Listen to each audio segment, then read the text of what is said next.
La Oumma de YouTube, que la paix soit sur vous. As-tu assez d'amour pour toi-même? Dans cette vidéo, j'aimerais te proposer d'évaluer l'estime que tu as pour toi. Alors reste avec moi.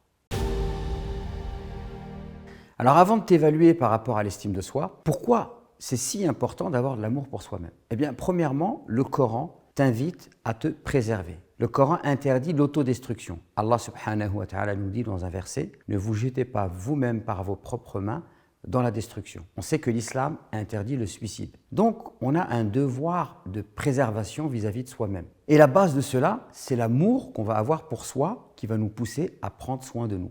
Et cela n'a absolument rien à voir avec l'orgueil. Celui qui est orgueilleux, c'est celui qui refuse la vérité et qui méprise les gens, qui a envie de se mettre au-dessus de tout le monde. Celui qui va développer son estime de lui-même n'est pas dans l'orgueil, car l'estime de soi pousse à la préservation de sa personne et cela est quelque chose qui est voulu par l'islam.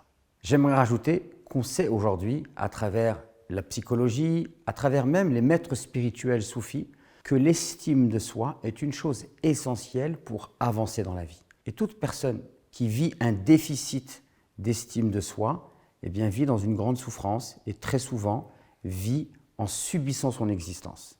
L'estime de soi, c'est aussi extrêmement important pour trouver de la motivation quand on a envie de faire des choses. Quand on n'a pas d'estime de soi, on trouve des difficultés à avoir de la motivation pour faire des choses dans sa vie et mener à bien des projets. D'ailleurs, si la motivation dans la pratique religieuse est un sujet qui vous intéresse, sachez que j'ai mis au point un programme et si vous souhaitez le tester gratuitement, vous pouvez le faire en cliquant sur le lien qui s'affiche ici.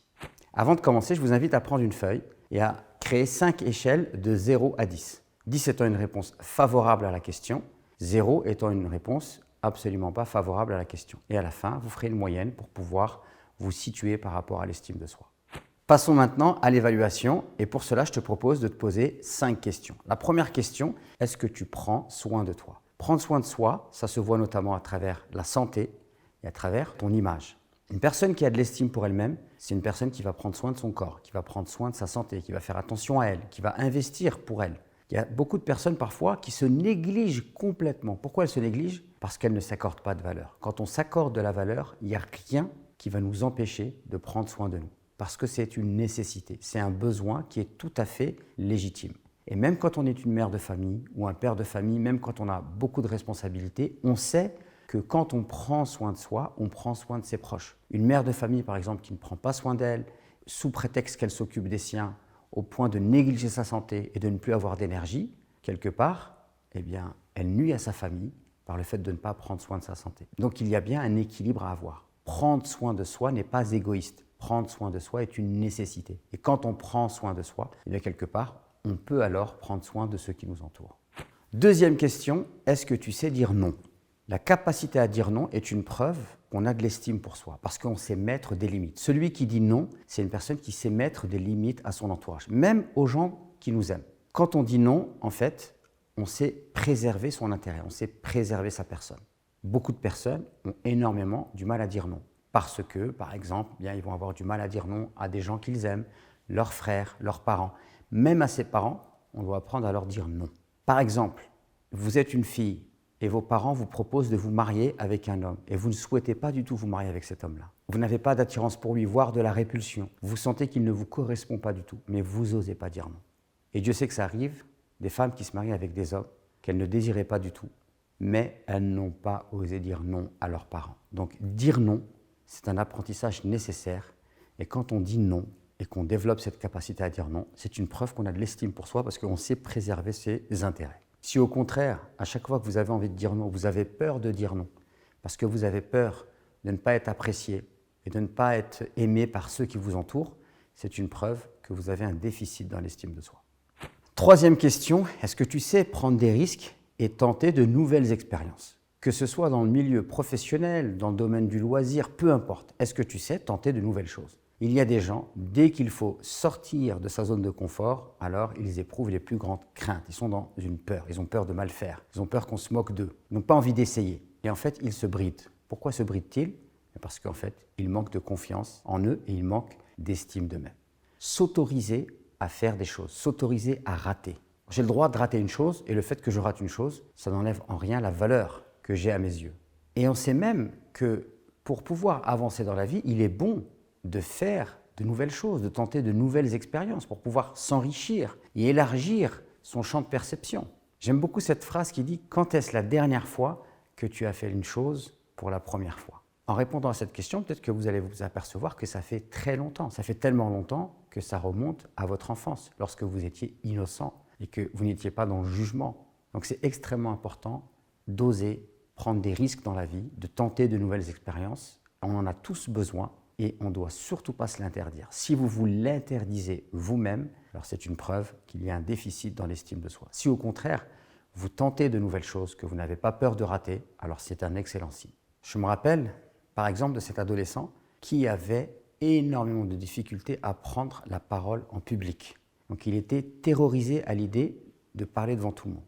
Et il suivait des cours avec moi et je me suis rendu compte que c'était quelqu'un de très intelligent. Et quand je posais des questions, ses réponses à l'écrit étaient vraiment pertinentes. Et un jour, je lui ai demandé de partager cela en public et il s'est effondré. Donc j'ai discuté avec sa mère et sa mère m'a dit en fait, il est extrêmement timide. Et donc, qu'est-ce qui s'est passé? La famille a fait un travail et ils l'ont encouragé à faire des cours de théâtre. Et quand il a fait des cours de théâtre, qu'est-ce qui s'est passé? Il s'est libéré. Et il a pu sortir de sa peur de s'exprimer en public. Donc voilà la preuve qu'il faut absolument tenter de nouvelles expériences parce que en tentant de nouvelles expériences, on apprend à mieux se connaître et on peut développer l'estime que l'on a pour soi-même. Quatrièmement, est-ce que tu sais exprimer tes opinions sereinement, sans craindre les critiques? Et je dis bien sereinement parce que quand on a un déficit de soi, il est difficile d'exprimer ses opinions. Mais certains, qu'est-ce qu'ils vont faire? Ils vont les exprimer, mais violemment. Et quand une personne elle exprime ses opinions avec violence, d'accord, avec véhémence, c'est le signe peut-être qu'il y a un déficit d'estime de soi. Parce que ce qui peut être fait sereinement, on n'est pas obligé de le faire avec violence. Quand on le fait avec force et qu'on surjoue, c'est la preuve qu'on cherche à cacher quelque chose. On cache une peur quelque part. Donc si vous avez peur d'exprimer vos opinions, ou alors que vous les exprimez avec véhémence et violence et que vous êtes hermétique à toute forme de critique, alors ça c'est le signe qu'il y a un déficit dans l'estime de soi. Celui qui a confiance en lui, c'est celui qui sait exprimer ses opinions sereinement et qui sait recevoir la critique, c'est-à-dire qui sait l'objectiver. Il sait considérer la critique comme une information pour pouvoir enrichir sa propre réflexion. Et vous voyez bien que dans la vie, c'est important de pouvoir exprimer son opinion, que ce soit par exemple au sein du couple.